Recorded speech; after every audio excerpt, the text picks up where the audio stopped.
He was the footballer's footballer, a big man with a personality to match, a big occasion player, and so brave he was often seen as foolhardy. And we all loved him. Welcome, Jonathan Brown. Thanks, Mike.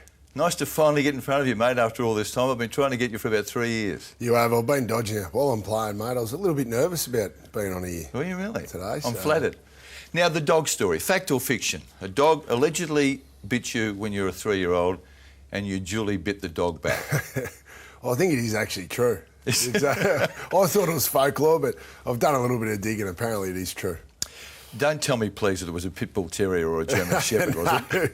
It was one of Lee Matthews' little Maltesers, I reckon. Now, you did grow up in a hurry, didn't you, in terms of this stuff? You were playing senior football at South Warrnambool at 15 in the Hampden League. Yeah. Pretty tough competition. Very tough competition back then, Mike, and I started playing at 15. Played my first game against Port Fairy, probably mid-90s. I remember it. Got home from school on Thursday night. My coach, Lee McCluskey, who was also my maths teacher at school, rang up Dad and said, "We're playing Jonathan." And Dad said, "Yeah, no worries." He said, how's Mary, my mother, going to handle it? The old man said, "Don't worry about Mary, I'll handle her." So anyway, a couple of hours later, Mum got home from work and all I could hear was a bit of yelling going on in the kitchen because Mum wasn't happy at all. But anyway, the old man put the foot down and said, "No, you're playing." And I remember the morning of my first game, you would have thought Dad would give me a sleep in, but he got me up fencing at 6 in the morning. So he made me go out fencing for 6 hours the morning of the game. I couldn't believe it. So that was for South Warrnambool.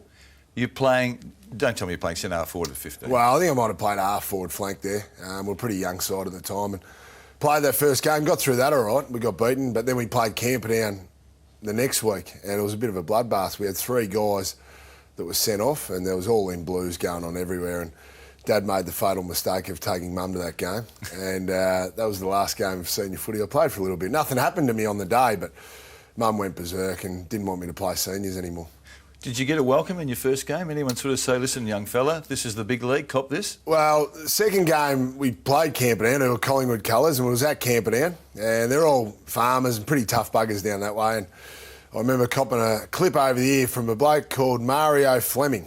It was a pretty tough footballer back then and give me a clip right in front of the Camperdown bar. I took the mark and I got up and I pointed the finger straight in his face. I said, "You wait till I get older." And I copped the hoots from the Camperdown bar. It was much like the Collingwood supporters gave it to me for the next 15 years. They were just getting me ready. Your father, Brian, played for the Roys, Fitzroy. You had choices, didn't you, when you became eligible for the draft?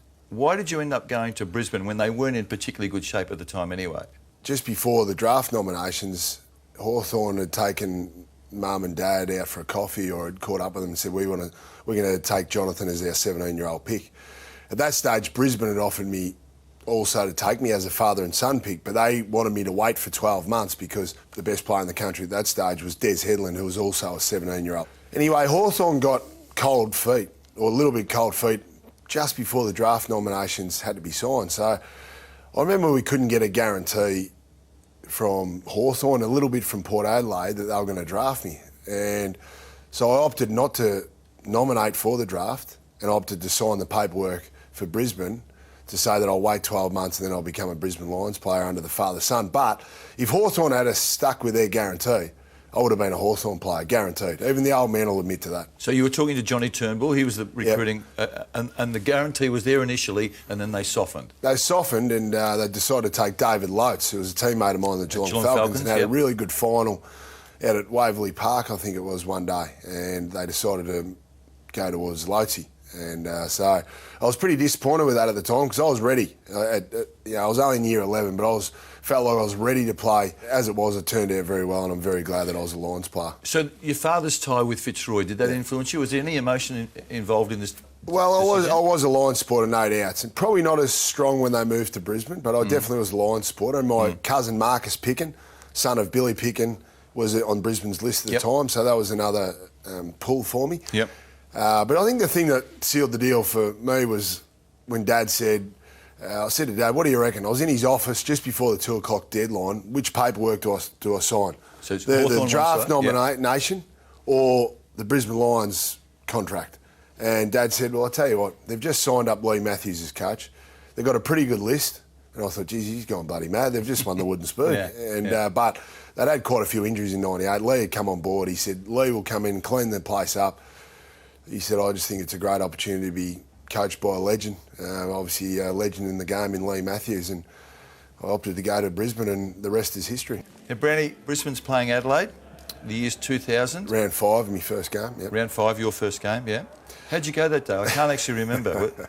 What were your stats? I got a free kick, Mike. They played advantage for that one. You didn't get the kick. I tell you what, I played for 3 quarters. I was so pumped up. I would have been, if I was a horse on Melbourne Cup Day, you wouldn't have backed me, mate, 'cause you would have seen me in the mountain yard and I was sweating up profusely. And I was that worked up before the game. I went out, did not get a touch, but I did get a free kick right in front of goal.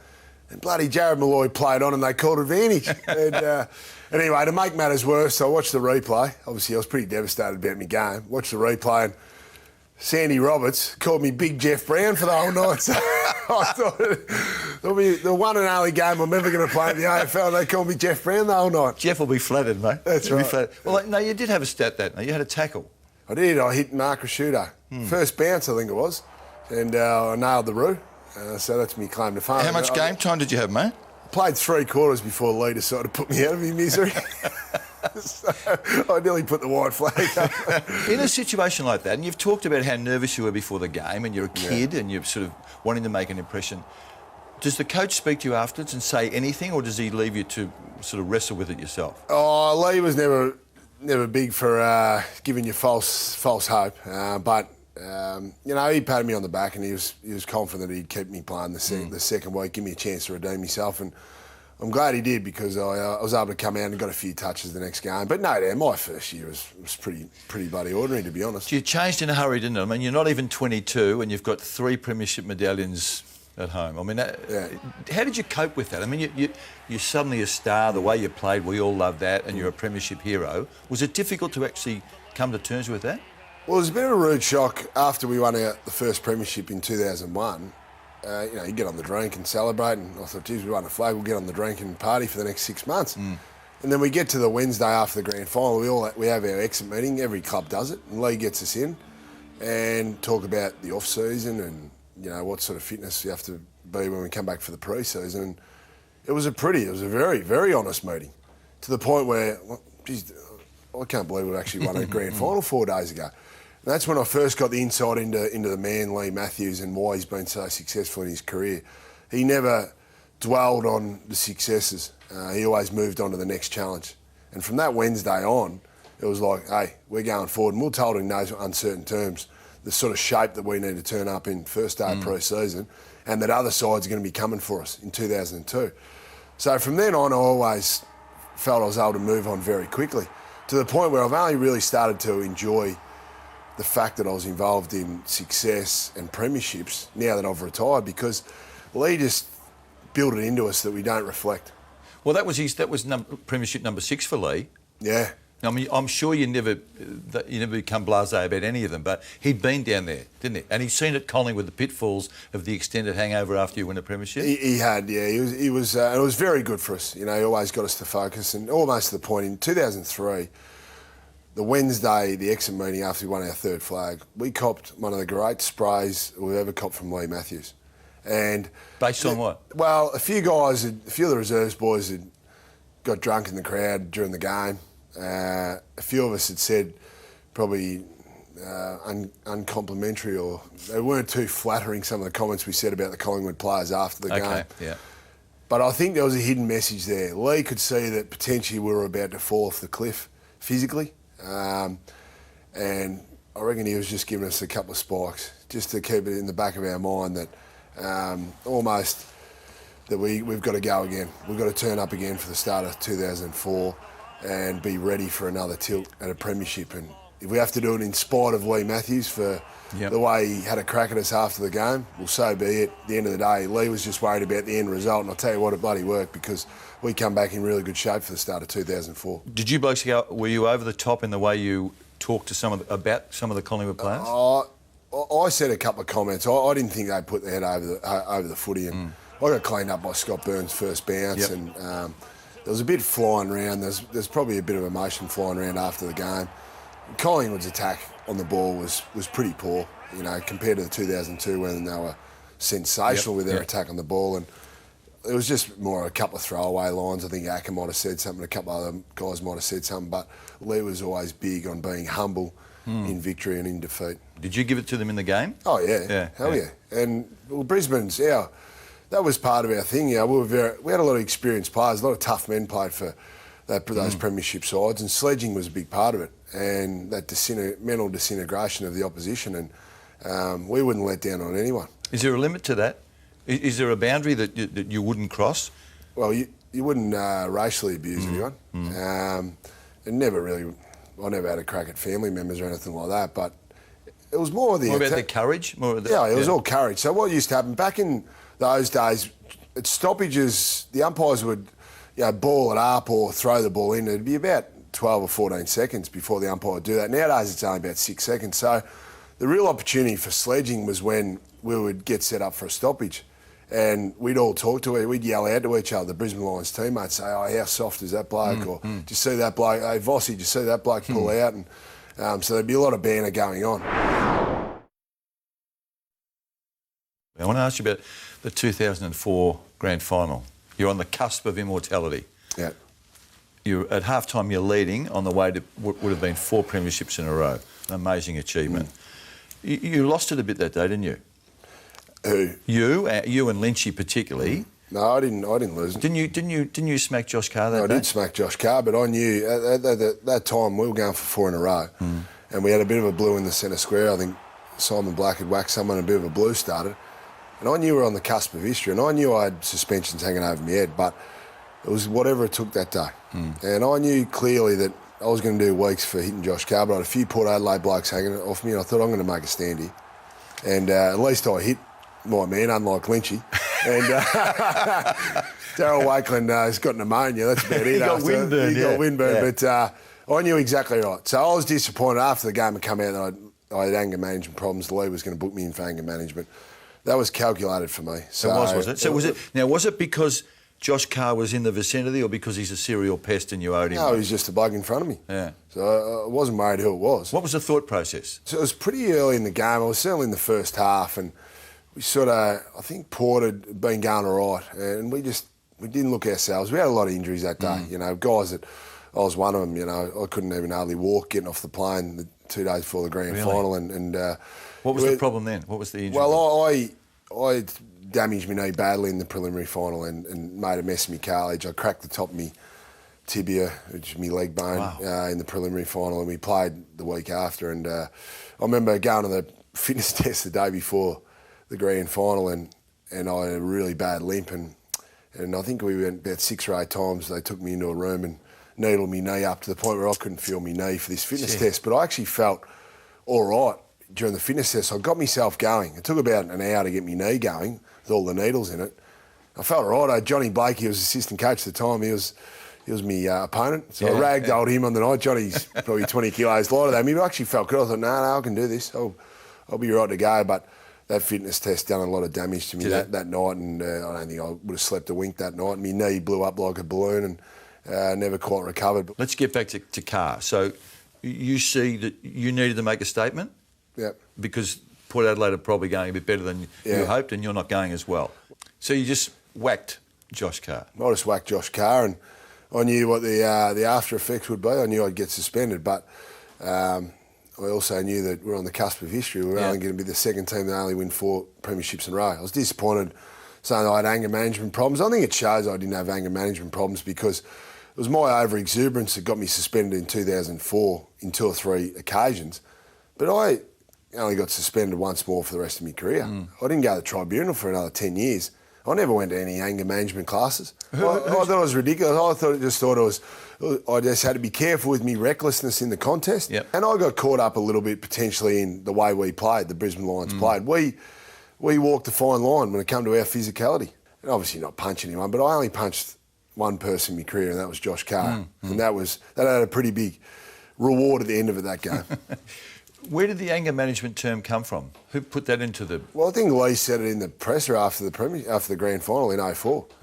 And I just... Did you ever address that with him?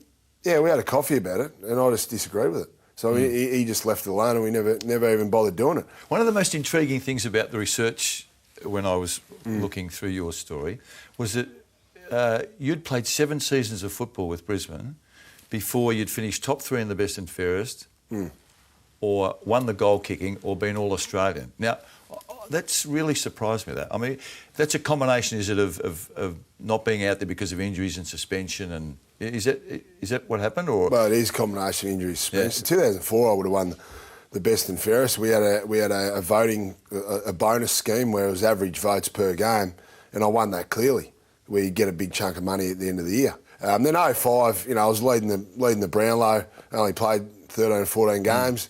2006, I was clearly in front of the Brownlow round 10, and that was the last game I played for the season. Yeah. Before you got hurt in 2006, you'd had 4 games in a row where you kicked, I think, 22 goals and averaged 20 possessions.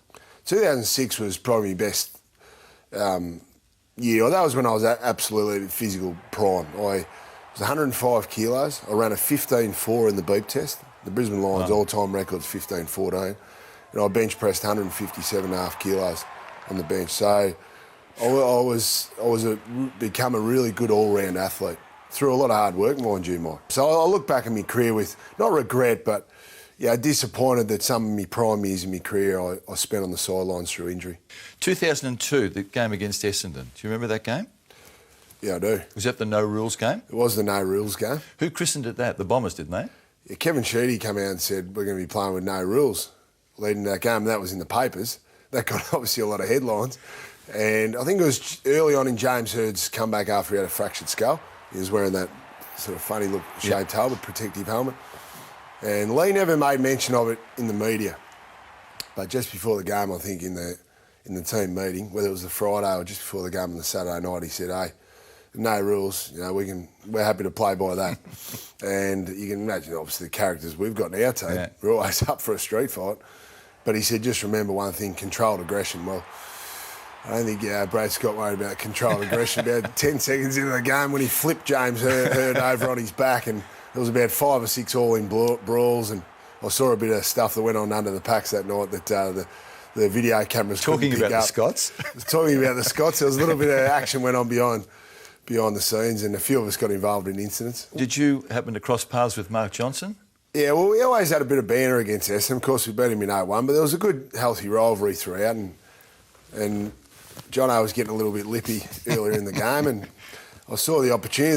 He was sitting in the hole in front of me, and I knew I was going to get to the ball a little bit late, and I thought it's probably worth wearing a week or 2 for this one. So I nailed him, and it's fair to say he's a little bit groggy, and I just stood over the top of him and said, you haven't got much lip in you now, have you, Jono? helped escort him off the ground. I'm not sure the Bomber strategy was well placed, given that they were coming up against Brisbane. No, you would have loved the invitation to play a no-rules game, wouldn't you? Yeah, that was the great thing, and I think that's a bit of what Hawthorn's got at the moment. We had 10 or 12, probably more, blokes who are very hard individuals. They're just out on the field. They terrorised the opposition, but also ran very high standards amongst each other. If you stepped out of line or didn't do the team thing, you would cop it from your teammates out there. But it just had to be done. There was no time to pussyfoot around about and talk about it after the game. It just had to get done now. And that was led by Michael Voss. We had 10 or 12 other guys that were very outspoken towards their teammates out in the field. And Hawthorn are a standout in that area in this era.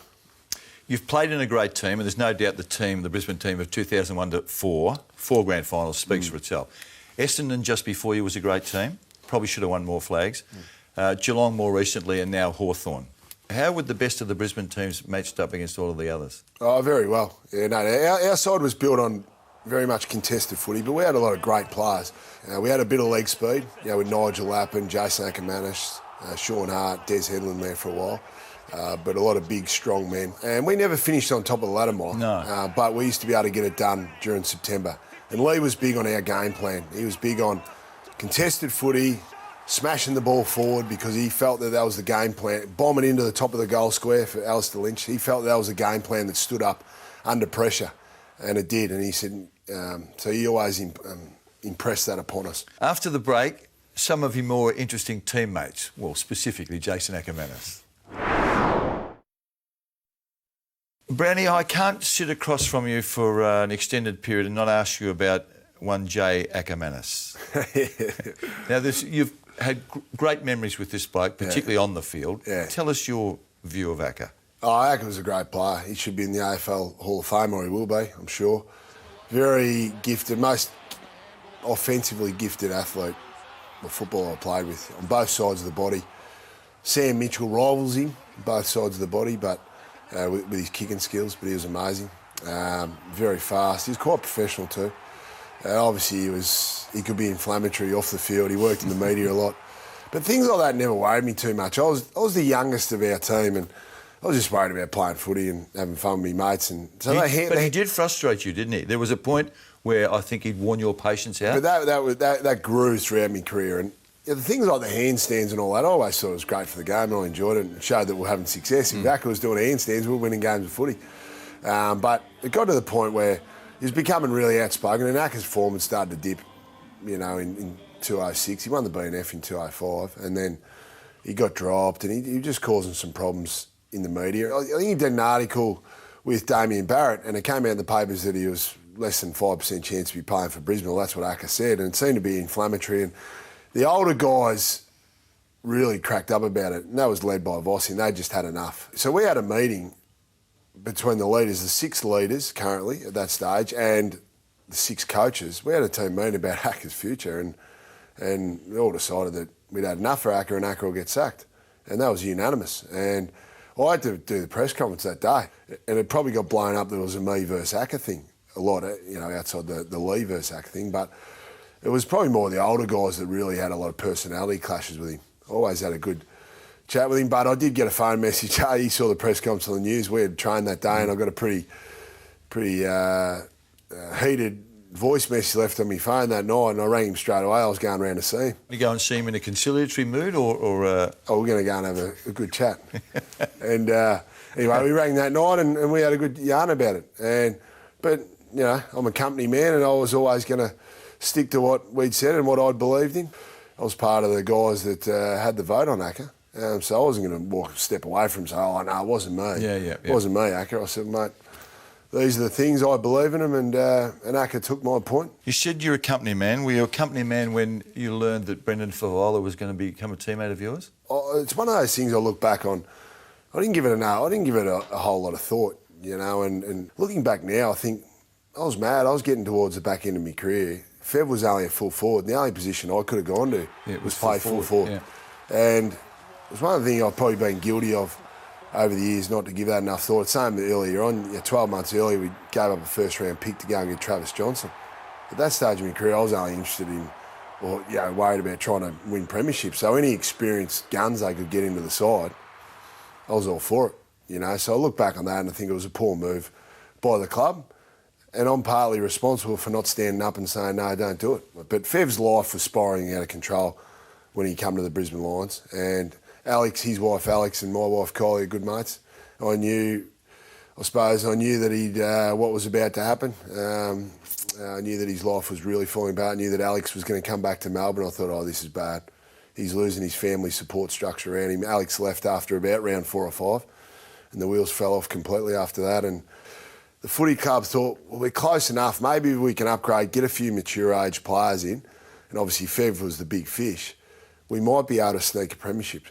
So I understood the philosophy. My suggestion of the fallout was primarily or specifically about the fallout between, say, Vossi and Daniel Bradshaw, and you losing a premiership teammate, and then you'd have to think down the track, well, that happened to me. I mean, was it badly handled internally? I didn't think of that. Because I knew the business side of things. But me and Brady are good mates, close mates, and so I was disappointed to lose a good mate of mine in Daniel Bradshaw. So the fallout was a lot, and there was a lot of talk about locker room fallout. Well, as I say again, there wasn't a lot of disharmony in the locker room after we were 4-0. Everyone was getting along famously. But it wasn't good. The premiership teammates end up not talking over it. I think they've cleared the differences now, Vossi and Brady. And I think Vossi would like to do things differently now. I think the whole footy club would. There was a story, I think, in about 2008 that your relationship with Lee had soured. Was there any substance to that? Well, me and Lee, and I know where this comes from, me and Lee used to have a few arguments over the time. But Lee was, outside of Dad, the biggest influence in my footy career and really in general life, to be honest.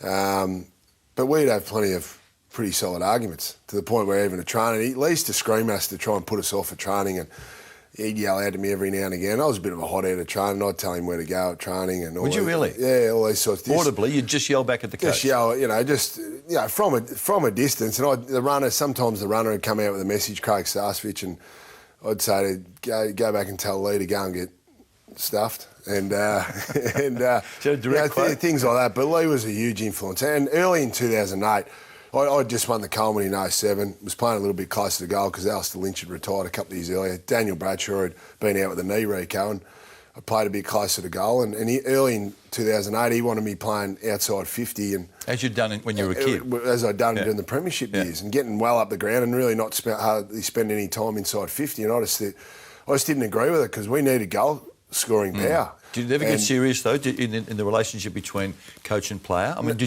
did the dialogue stop or not? No, it didn't. It might have been not a lot for 2 or 3 weeks, but me and Lee, we had a good chat and we cleared it up. And that's one of the things I feel very fortunate about, that I always had a good relationship with Lee. And a lot of people are intimidated by Lee, and I think that's why he finds it hard to have conversation with people, because he's a very intimidating figure, not only in his presence but also his reputation. And so I'm one of the handful of past players, I suppose, have got a pretty close relationship with him, and I can talk openly and honest with him.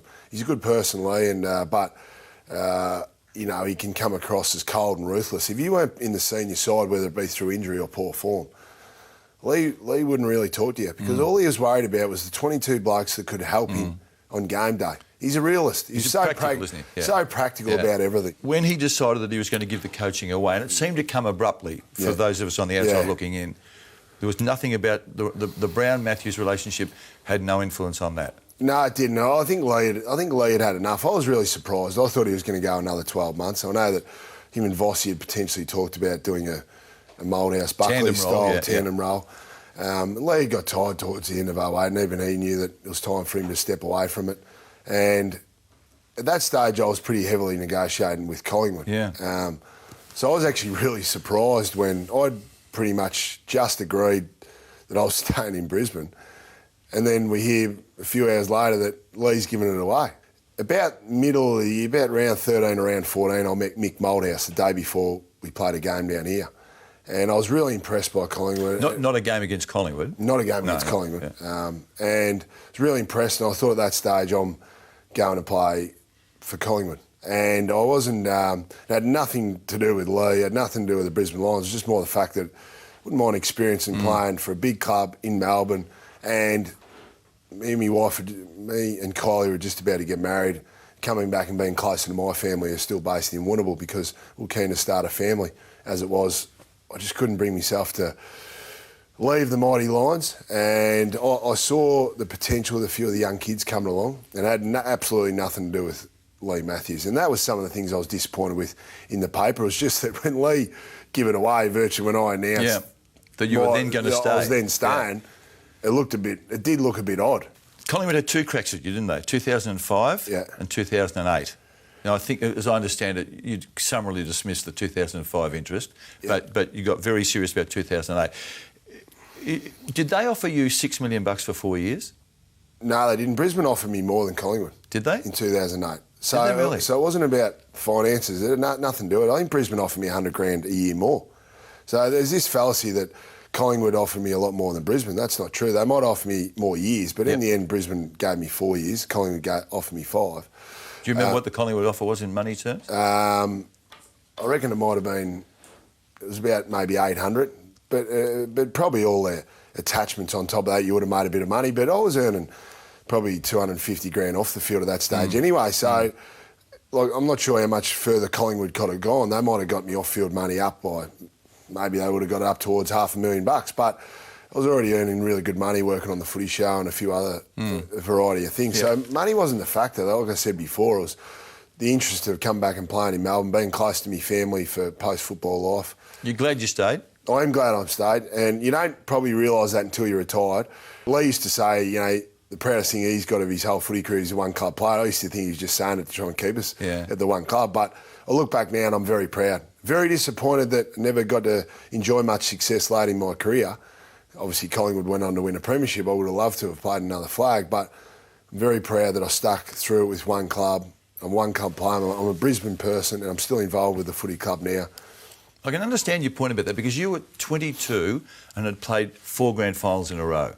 Yeah. And you played finals in one more year only. That's right, you know, and that's part of the reason I didn't want to go to Collingwood in 05. I pretty much dismissed straight away. We just come off 4 grand finals in a row and almost felt a little bit like I owed the club a bit because of the opportunity they'd given me. Plus, I couldn't read the play and know that all these great players were just going to virtually drop off the cliff in the space of 18 months. Like 12 months after we played in the 04 grand final, we got beaten by 22 goals in round 22, 12 months later. Amazing. Now I'd already agreed to stay at Brisbane halfway through that year, but tell you what, if we were going and getting beaten by 22 goals, I reckon I might have took Collingwood's offer. I think that was a massive deal. But it was just something... Do you remember the detail of that deal? Well, it might have been what you said earlier. You know? 6 million for 4. Yeah, something like that. Yeah. And, you know, you probably think, geez, you're mad knocking that back now when you look back on it, but... That's 10 years ago. That's a big coin. It's a big coin back then, wasn't it? But I didn't even want to entertain the thought of it. It's a fearsome sight, mate, that's you going onto the ground.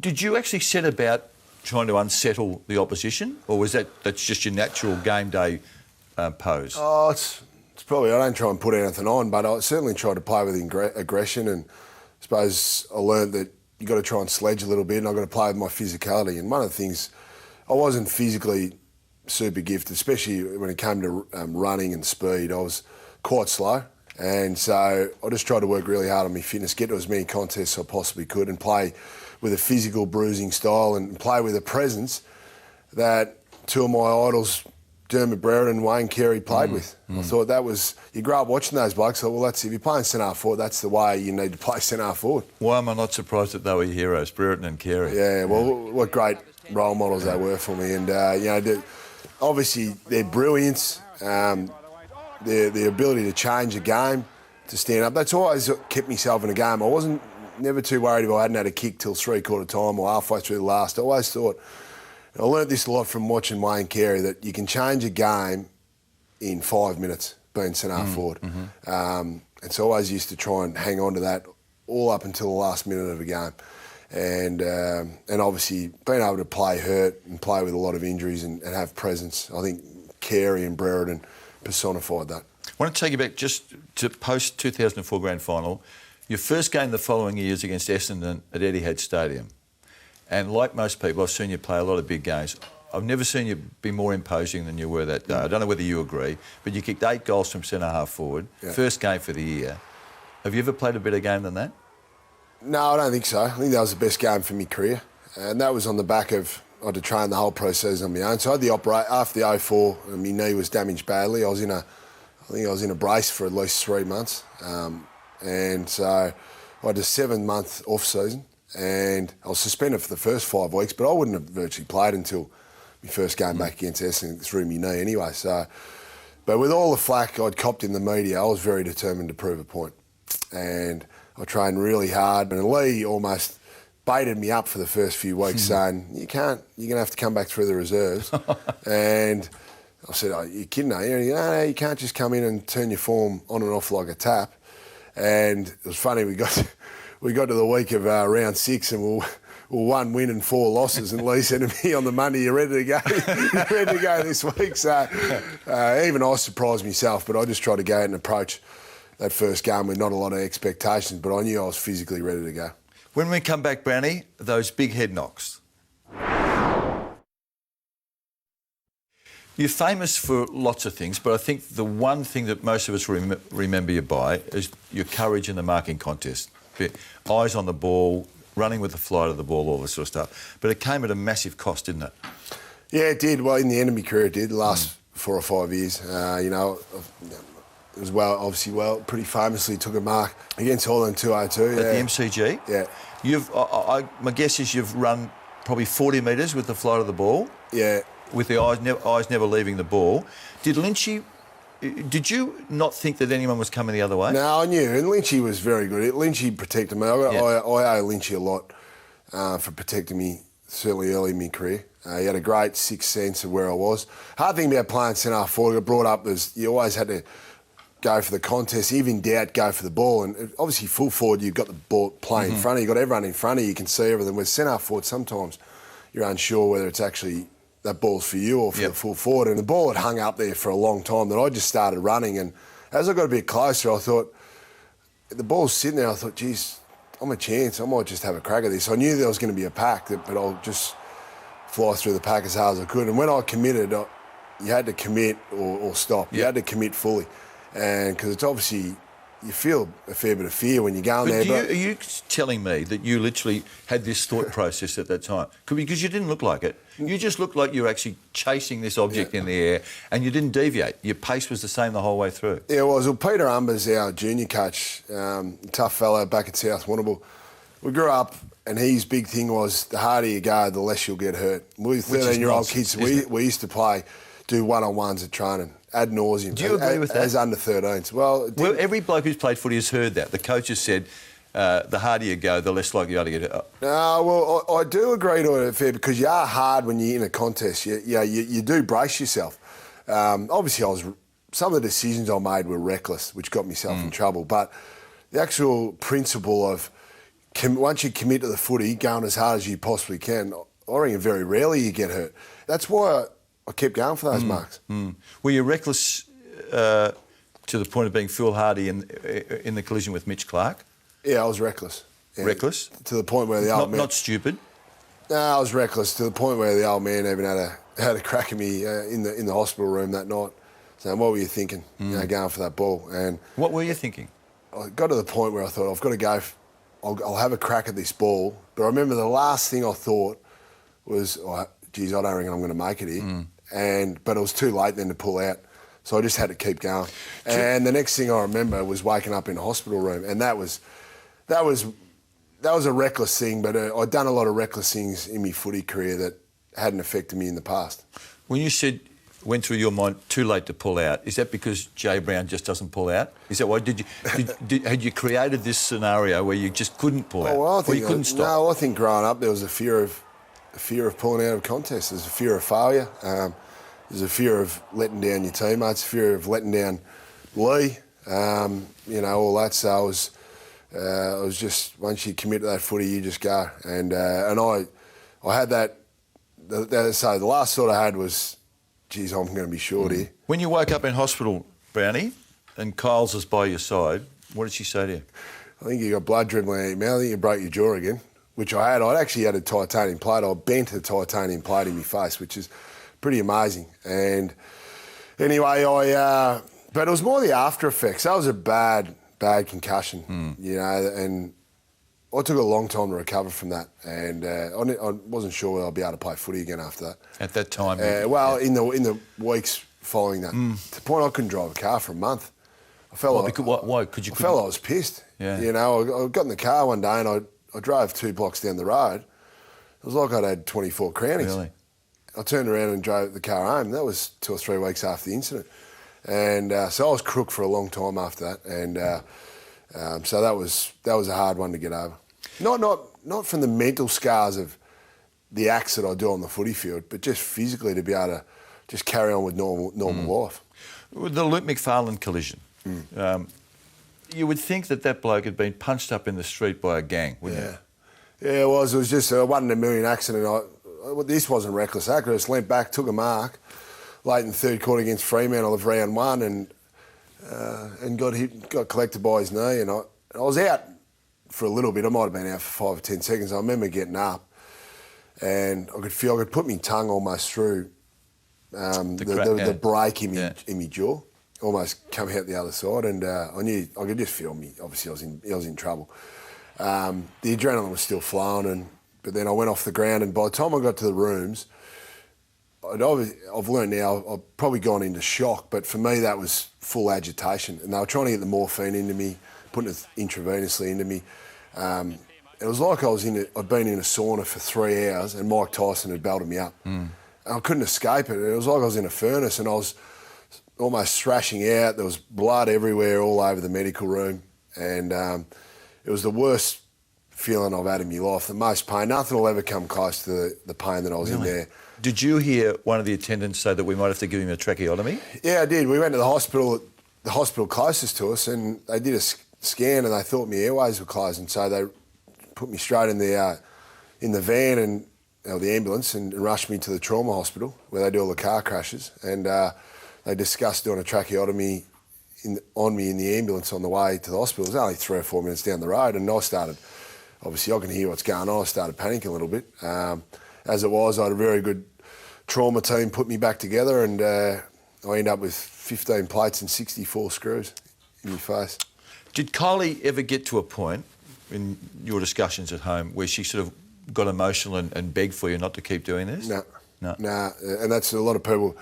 She's a pretty strong woman, Kyle's, but she understood it was my dream, it was my passion to play AFL footy, and not once did she put pressure on me. But I could tell towards the end that it was starting to put emotional strain on her. No doubt, I could read her body language, but she never verbally said anything to me. How did you feel that last game? You're playing GWS. In front of about 12,000 people. No, you're getting beaten. Yeah. Well, we weren't getting beaten. At that stage, it was about even. Then when I went off, they fell apart. That's what I like to say. I don't think that was the truth, but it was an ignominious end, wasn't it? Yeah, it was, and probably sitting on the bench. Thought that night, I thought, God, I can't believe it. It could be ending like this. For every Shane Crawford out there who gets to end on a premiership, there's probably 1,000 players that don't get to end how they want it to end. And it was at that stage, I just sat there and I contemplated for that whole second half what the footy club's going to say and what my family's going to say. I knew what they'd be thinking. At that stage, I didn't realise it looked as bad on TV either. It looked like a punch-drunk boxer that had just gone and won too many fights. Yep, you did. Who said the sentence that convinced you that it was over? Well, the doctors showing their concern was something, but I fought it for a week. You know, I had my typical pig-headedness going on that I didn't want it to end like that. I thought I was just going to walk in on the Monday and do the concussion test and it was going to be sweet, but I kept failing the concussion test. One of the doctors was pressing me. Then I sat down with a good mate of mine, Craig Britton, who used to be assistant coach there for a long time, and Craig said, stop trying to find someone to tell you what you want to hear. And that's what I was doing. I was trying to find someone to tell me to keep going or encourage me to keep going, because I still wanted to keep playing. Anyway, Craig said to me, mate, you've had to be selfish to get where you've got in your career, which we all have to be. To be elite athletes, you have to be selfish. Everyone takes a backward step, even a back seat, even families. But he said, for you to go on now, he said, that'd be a bad selfish with your 3 kids at home and your wife. He said, you've got a long life ahead and to look after them for the rest of your life. And not being dramatic, but, you know, you just didn't want any more incidents to happen, I suppose, and that was the feedback I had from the medicos. Now, you're an intelligent man and you read the papers and you're aware of what's happening in your world. When you read the stuff out of the US and now more locally in the AFL about long-term effects of knocks to the head, have you got any concerns? I'm not stupid about it, but no, I don't. I feel pretty good at the moment. I certainly felt after my last game a week later when I was still struggling a bit with my memory and a little bit of my balance. I thought, well, this is going to clear, but I wouldn't want this to be happening when I'm 40 years old. And that was probably part of the reason. I spent some time down the paddock with a couple of my kids, and I looked at them, and one of them's 5, another one's 2, and I thought, well, I've still got to be sharp for these kids. So I don't want to test me luck. As big as your reputation is, you decided to take it to an extra level and tackle a car. You're on a bike, you hit the car, and the car comes off second best. What happened that day? Tell you what, it's become folklore, but I was out on a training ride with Matt Rogers, former Wallabies player and Queensland Rugby League player, and I'd lost touch with the group. It was early in the pre-season, or the off-season. I was training with him, and I'd lost touch with the head group, and I was out on my own and went through a roundabout in a car. The lady just didn't see me and she ploughed straight through me, and so I went through the windscreen over the top of the car and landed and ended up having to go to hospital. I only had damage to my elbow, but the car ended up getting towed. But this, you love that bit, this don't has you? become folklore because I was actually riding with a couple of police officers at the time, and they realised she hadn't paid a registration, so they towed her car. but it sounds a lot better. So they towed the car because it was unregistered? It was unregistered. But the car was smashed in a bit. The windscreen was smashed in. So the windscreen's broken by you? Smashed in, and the side of the car was smashed in. I was very lucky. If I had been another metre forward, I would have been dead, you know, and I can't believe that day. You look at me bike, a titanium, carbon fibre frame bike, and it was broken in 2 spots. And I looked down, it was almost like I was feeling my body. I was looking for the bullet holes. When I got up after the shock of it all, I couldn't believe that I hadn't broken it. I had 15 stitches in my elbow. And it was just bizarre how it all happened. So, I don't know, I just count me lucky stars. It just wasn't to be that day, Mike. Geez, the first 30 years of your life, mate, they've taken a heavy toll, haven't they? I know, so... Oh, yeah, and I wasn't reckless. It was her fault. She went through a giveaway side, but the thing she said, she got out of the car and she nearly killed someone, and she looks at me and she goes, "Oh, I can't believe it's you. My son's going to kill me." Is that true, is it? Yeah. And I thought, oh, yeah. Geez, You've just nearly killed me. Yeah, you've nearly killed me. That's how I'm feeling. And did you sign an autograph for the kid? Yeah, I think I might have to. So, yeah, thanks for not killing me, love. What's your favourite footy memory? Your most cherished moment? The hard one, you know, because the premierships are the pinnacle. That's all I was playing footy for the last few years, was just want to play in a premiership, that feeling with your mates.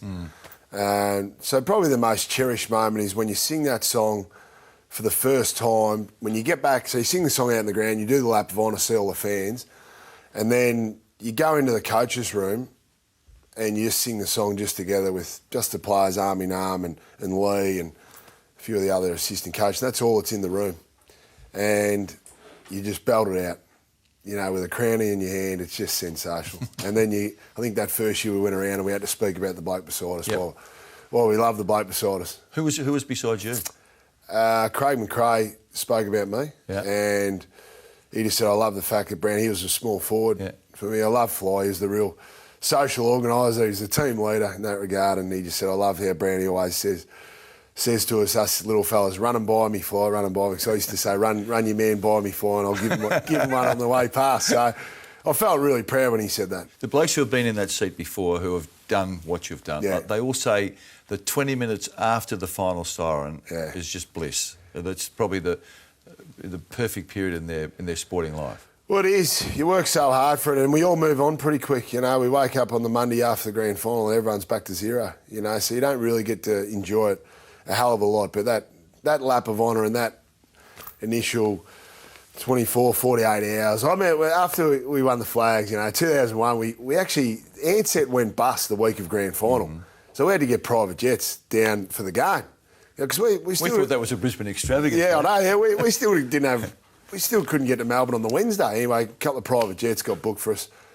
Got us down for the grand final 0-1 and we won the game and we flew back on the Sunday and Pikey was trying to organise some beers for the bus ride on the way to the airport and they wouldn't have any beers for us. Anyway, we got on the plane. We thought it was going to be a dry trip home. Well, we got on the plane and there was about 10 slabs of VB stacked on top of each other. So we're all happy. So it was a pretty rowdy trip home and they did a lap of the Gabba, like the plane did a circle of the Gabba. You look down, you see all the fans down there waiting for us to get home. We landed and then we saw all the fans of the Gabba and then we got in the bar at the Gabba there beside our change rooms. We just cut loose for 4 or 5 hours.